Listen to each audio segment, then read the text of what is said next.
శుభములు వందనములు తెలియజేస్తున్నామండి. ప్రేమటువంటి దేవుని వారలారా, దేవుడు సర్వశక్తిమంతుడని, ఆ సర్వశక్తిమంతుడు ఈ సృష్టి లేనప్పుడు ఒంటరివాడని, ఆ ఒంటరివాడైనటువంటి వాడు నిత్యము జీవించేవాడు, ఎవరు సమీపించరాని తేజస్సులో ఆయన మాత్రమే వసించు, ఆయన ఉన్నవాడై అనువాడై ఉన్నటువంటి మహా గొప్ప దేవుడు. ఆయనే జీవాధిపతి అయిన దేవుడు.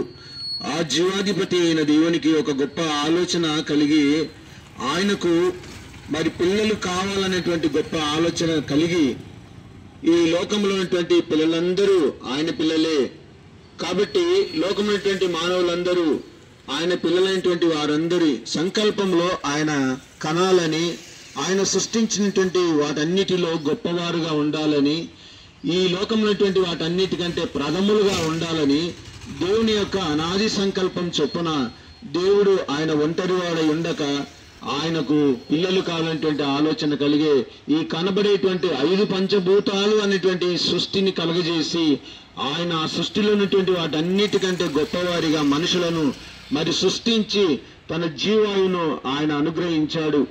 ఆ జీవాయువు ఈ లోకంలో ఈ శక్తులన్నిటికంటే ప్రథమ ఫలం. ఆ ప్రథమ ఫలమే లోకమైనటువంటి మానవులందరూ జీవాత్మతో జీవిస్తూ ఉన్నటువంటి వారు.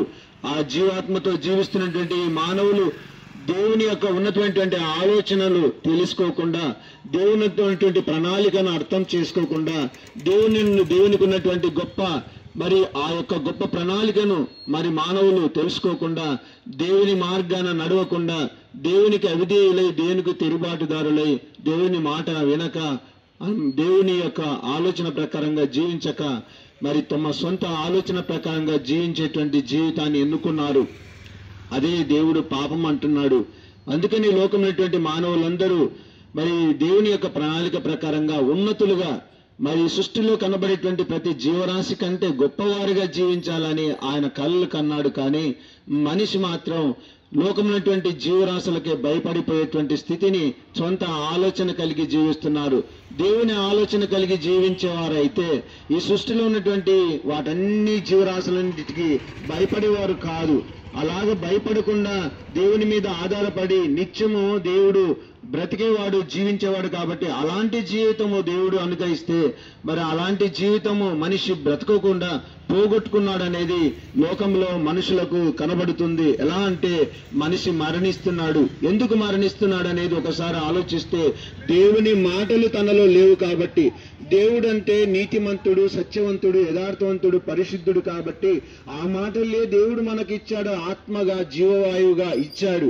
కానీ ఆ మాటలను మనం తీసుకోకుండా సొంత ఆలోచనలు, దేవుడిచ్చినటువంటి ఆ గొప్ప భాగ్యాన్ని తిరస్కరించి సొంత ఆలోచనటువంటి అబద్ధమైతేనేమి, మోసమైతేనేమి, మరి అక్రమమైతేనేమి, అన్యాయం అయితేనేమి, మోసమైతేనేమి, మరి అలాగే దుర్నీతులైనటువంటి ఎన్నో దుష్ట కార్యాలు మరి లోకంలో కనబడుతున్నాయి. ఆ కనబడేటువంటి కార్యాలు చెప్పాల్సినటువంటి అవసరం లేదు. కానీ ప్రతి మనిషి తీసుకొని మరణిస్తున్నాడు, మరణానికి జారిపోతున్నాడు అనేది ప్రత్యక్షంగా మనుషులే చూస్తున్నారు. కానీ దేవుని మాటలు వినాలని దేవుడు మరలా తన సంకల్పం చొప్పున మరి మరలా ఆయన చెంతకు చేరాలని దేవుని యొక్క ప్రణాళిక ఉన్నది అనేది మనం మర్చిపోకూడదు అనేటువంటి ఆలోచన ప్రకారంగానే ఈ ఉదయకాలంలో దేవుని యొక్క మాటలను మరి యేసుక్రీస్తు వారు ఆనాడు 2025 సంవత్సరాల క్రితం మరి ఆ దేవాది దేవుడైనటువంటి ఆయన ఉన్నటువంటి సర్వవ్యాప్తమైనటువంటి ఆ దేవుడు, సర్వశక్తిమంతుడైనటువంటి ఆ దేవుడు, మరి ఈ దేవుడు ఆ ఆలోచన ప్రకారంగా దేహాన్ని నిర్మించి మనిషికి జీవాయుని ఇచ్చినటువంటి ఈ శరీర ఆకారానికి మరి ఎందుకు ఇంత తగ్గింపు కలిగి ఈ లోకానికి వచ్చాడంటే, ఆయన పిల్లలైనటువంటి మనమందరము ఆయన పోలిక చొప్పున ఆయన స్వరూపాన్ని పోగొట్టుకోకూడదు అనేటువంటి ఆలోచన ప్రకారంగా తిరిగి మరలా ఇస్తాననేటువంటి ఆ గొప్ప నిరీక్షణ ఈ లోకానికి కలగజేయాలని, మరలా ఆయన చెంతకు రావాలని, పాపములో మరణించి నరకానికి వెళ్ళకూడదని దేవుడే ఈ లోకానికి వచ్చి ఆయన పిల్లలైన మనందరి కోసం మరి ఆ ప్రణాళికను మరలా ఆయన ప్రణాళికను మరల తిరిగి కలగజేయాలని ఈ లోకానికి వచ్చి తన పిల్లలైనటువంటి మనందరి కోసం మరి ఆయన కలవరశీలలో చూపించినటువంటి ఆ ప్రేమను, ఆ త్యాగాన్ని, ఆయనలో ఉన్నటువంటి ఆ దీనత్వాన్ని, రిక్తత్వాన్ని, తగ్గింపు మనసును, మరి ఆయన సమస్తాన్ని ఈ లోకములో మరి ఎలా చూపించి వెళ్ళిపోయాడో మనకు చూపించాడు ఆ మార్గంలోనే మనం నడిస్తే మనం చనిపోయిన తిరిగి లేపబడతామని ఆయన చూపించి వెళ్ళిపోయాడు. అందుకనే ఆయన నీతిమంతుడు, పరిశుద్ధుడు, సత్యవంతుడు కాబట్టి అలాగా పాపము లేనటువంటి జీవితాన్ని జీవించాడు, పాపం మెరుగినటువంటి జీవితాన్ని జీవించాడు. అలాగే మరి గొప్ప జీవితాన్ని జీవించి మన కోసం ఆయన చనిపోయిన, సమాధి చేయబడిన, మన కోసం ప్రాణం పెట్టిన, మరి తిరిగి లేచాడు. కాబట్టి అంటే పరిశుద్ధులుగా బ్రతికితే ఈ శరీరం కుళ్ళిపోదా? అవునండి, శరీరం కుళ్ళిపోదు, పవిత్రపరచబడుతుంది. కాబట్టి ఎందుకు అలాగే చెప్తున్నానంటే లోకమైనటువంటి డాక్టర్లు ఈ శరీరానికి రోగం వస్తే ఒక చిన్న వైద్యము, లోకంలో ఉన్నటువంటి ప్రకృతి ఉన్నటువంటి వనమూలికలు కనిపెట్టి శరీరాన్ని బాగు చేసేటువంటి ఆలోచన, జ్ఞానము ఉన్నతమైనటువంటిది కలిగి ఇస్తూ ఉంటారు. కొంతవరకు నెమ్మది కలుగుతుంటది. కానీ శాశ్వతమైనటువంటి నెమ్మది కలిగాలంటే, శాశ్వతమైనటువంటి జీవం ఉండాలంటే, శాశ్వతమైనటువంటి బ్రతుకు ఉండాలంటే, నిత్యము మరణం లేనటువంటి జీవితం ఉండాలంటే ఆత్మ సంబంధమైనటువంటి జీవవాక్కులు అనేది అవసరం మనిషికి. అదే సత్యం అనేటువంటిది అవసరం, మరి నీతి అనేటువంటిది అవసరము, యథార్థత అనేటిది అవసరము, పవిత్రత అనేటిది అవసరము, నిష్కల్మషమైనటువంటిది అవసరము, కపటం లేనటువంటి జీవితం అవసరము, మోసం లేనటువంటి జీవితం అవసరం. కాబట్టి ఇవన్నీ మనం కలిగి బ్రతికితే ఈ శరీరం కుళ్ళిపోకుండా నిత్యము జీవిస్తుందని నిరూపించి యేసుక్రీస్తు వారు వెళ్ళిపోయారు. ఆ నిరీక్షణటువంటి వారిలో ఆ నిరీక్షణ కలిగినటువంటి జీవితం ఎవరైతే జీవిస్తారో తిరిగి లేపబడతారని ఆ గొప్ప భాగ్యము, ప్రణాళికటువంటి ఆయన ఉన్నతమైనటువంటి ఆలోచన ఈ లోక మానవులందరికీ ఆనాడు 2025 సంవత్సరాల క్రితం ప్రకటించి వెళ్ళిపోయాడు. అదే నిజమైనటువంటి క్రిస్మస్ అని చెప్తున్నాడు దేవుడు. క్రిస్మస్ అంటే ఒక మనిషిని పాపపు బ్రతుకులో నుంచి, చీకటి జీవితంలో నుంచి తిరిగి లేపడానికే, తిరిగి రప్పించడానికే, మనసు మార్చుకొని జీవవాక్కుల చేత బ్రతకడానికి యేసుక్రీస్తు వారు ఈ లోకానికి వచ్చి చెప్పి వెళ్ళిపోయాడు.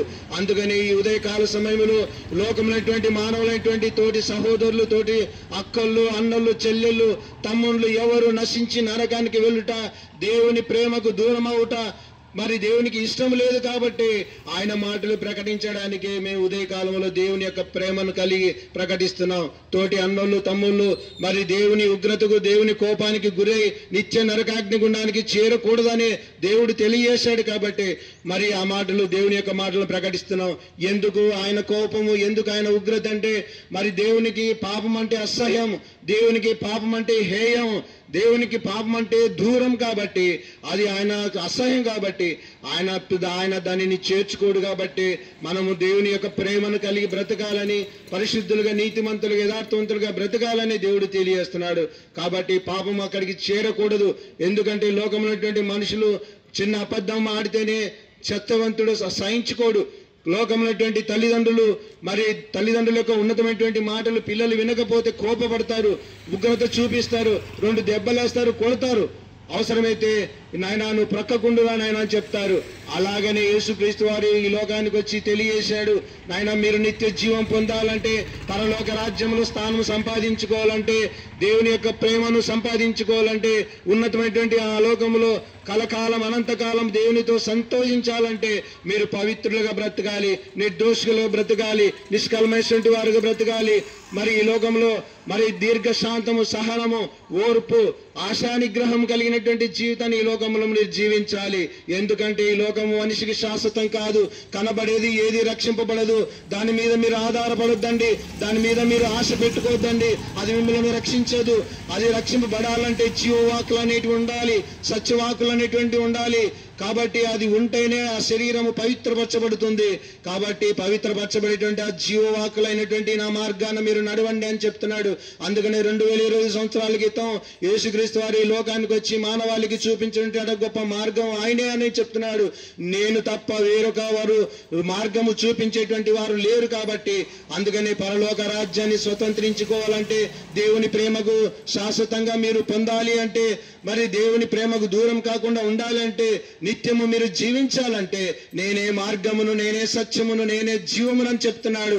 అందుకని లోకమైనటువంటి మానవులందరూ మరణ ఛాయలోను మరి అంధకారంలోను కూర్చున్నారంటాడు. ఈ మరణ ఛాయ అంధకారం ఏంటంటే పాప జీవితం అనేది దేవుడు పోలుస్తున్నాడు. ఈ పాప జీవితం లోకంలో మనుషులు కలిగి బ్రతుకుతున్నారు కాబట్టి, చీకటిలో బ్రతుకుతున్నారు కాబట్టి, ఆ చీకటిని దూరపరచడానికి, ఆ చీకటిని వెలుగుగా చేయడానికి యేసుక్రీస్తు వారు ఈ లోకానికి వచ్చారు. అందుకనే నేను లోకమునకు వెలుగై ఉన్నానని చెప్తున్నాడు. ఆ లోకంలో ఉన్నటువంటి మానవులందరికీ వెలుగైనటువంటి ఆయన ఒక నీతి సూర్యునిగా ఈ లోకానికి ఉదయించాడని చెప్తున్నాడు. ఎలాగైతే మానవులు లోకంలో పనులు చేసుకోవాలి అంటే ఒక వెలుగు అవసరము, ఆ వెలుగే ఈ సూర్యుడు, కనపడేటువంటి ఆ సూర్యుడు కూడా కొంతకాలమే ఉంటాడని చెప్తుంది బైబిల్ వాక్యము. మన శాశ్వతంగా అది ఉండదని చెప్తున్నాడు. కానీ నీతి సూర్యుడు శాశ్వతంగా ఉంటాడని చెప్తున్నాడు. ఆ నీతి సూర్యుడే ప్రభు అయిన యేసుక్రీస్తు వారు. ఆ యేసుక్రీస్తు వారి మార్గంలో మనం నడిస్తే, ఆయనను పోలి మనం బ్రతికితే మనము నిత్యము జీవిస్తాం, నిత్యం వెలుగుగా ఆయన సన్నిధిలో అనంతకాలము కలకాలము సంతోషంగా శాంతి సమాధానంతో ఉంటాం. ఈ లోకంలో కష్టాలు, బాధలు, కన్నీళ్లు, వేదనలు ఇంకా ఉండవు అని చెప్తున్నాడు.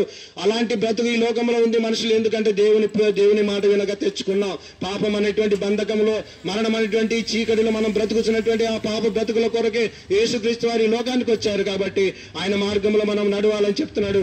అందుకనే మనిషి మరి ఆ పాపం చేత, మరణం చేత నశించిపోతుండగా ఆ మనుషులను, లోకమైనటువంటి మానవ జాతి అందరైనటువంటి ఆయన పిల్లలని మరి ఆ నశించి నరకాన్ని వెళ్లకుండా, అందుకని యేసుక్రీస్తు వారు నశించి మరి పోతున్నటువంటి దానిని వెదకి రక్షించడానికి క్రీస్తు యేసు లోకమునకు వచ్చానని చెప్తున్నాడు. కాబట్టి ఆయన మాత్రమే ఈ లోకమైనటువంటి మానవులందరికీ దేవుడు. కాబట్టి ఆ దేవుని యందు మనం విశ్వాసం ఉంచితే మనం చనిపోయిన తిరిగి లేపబడతానంటే గొప్ప నిరీక్షణ యేసుక్రీస్తు వారు ఇచ్చిపోయి వెళ్ళిపోయారు. ఈ ప్రపంచంలో ఏ మానవుడు ఈ లోకంలో పుట్టినటువంటి ఏ రాజు కావచ్చు, ఏ శాస్త్రవేత్త కావచ్చు, ఏ గొప్ప మేధావులు కావచ్చు, నేనే మార్గమనని చెప్పలేకపోయారు, నేనే జీవమునని చెప్పలేకపోయారు. నా ద్వారా తప్ప పరలోకానికి, స్వర్గానికి, మోక్షానికి ఎవరు మార్గం లేరని, నేనే మార్గం అని చెప్పలేకపోయారు. కాబట్టి ప్రేమటువంటి దేవుని వల్ల యేసుక్రీస్తు వారి యందు విశ్వాసం ఉంచండి. అప్పుడు మీరును మీ ఇంటి వారిని పాపక్షమాపణ రక్షణ భాగ్యం పొందుకుంటారు అని చెప్తున్నాడు. అందుకనే యేసుక్రీస్తు వారు మరి లోకంలోటువంటి మానవులందరూ నశించి నరకానికి వెళ్ళుట దేవునికి ఇష్టం లేదు. కాబట్టి ఆయన మనం చేసినటువంటి ఆ పాప భారం అంతటి నా కల్వరి శిలువలో మోసాడు.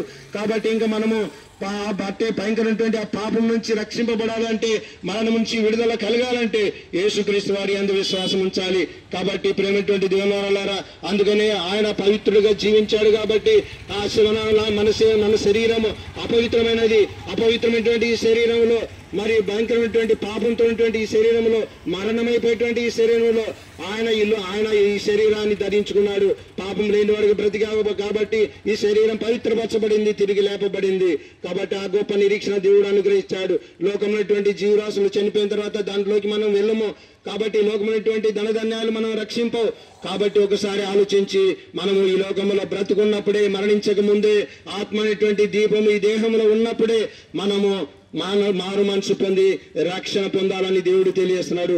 మనసు మార్చుకోకపోతే, మన మనసు కఠినపరచబడితే దేవుని ప్రేమకు శాశ్వతంగా దూరం అయిపోతాం. కాబట్టి ఒకసారి ఆలోచించి, భూమి మీద మరణించక ముందే మరి ఉన్న చోటనే మనము ఎక్కడ వెళ్లాల్సినటువంటి అవసరం లేదు, మరి ఏది ఇవ్వాల్సినటువంటి అవసరం లేదు. ఉన్న చోటనే నువ్వు మరణించక ముందు యేసు ప్రభువా, నేను పాపిని, నా పాపాలను మీ రక్తంలో కడిగి పవిత్రపరచమని ఒక మాట అడిగితే చాలు. అందుకనే యేసుక్రీస్తు రక్తము ప్రతి పాపము నుండి మనల్ని రక్షించును, విడుదల కలగజేయును అని చెప్తున్నాడు దేవుడు.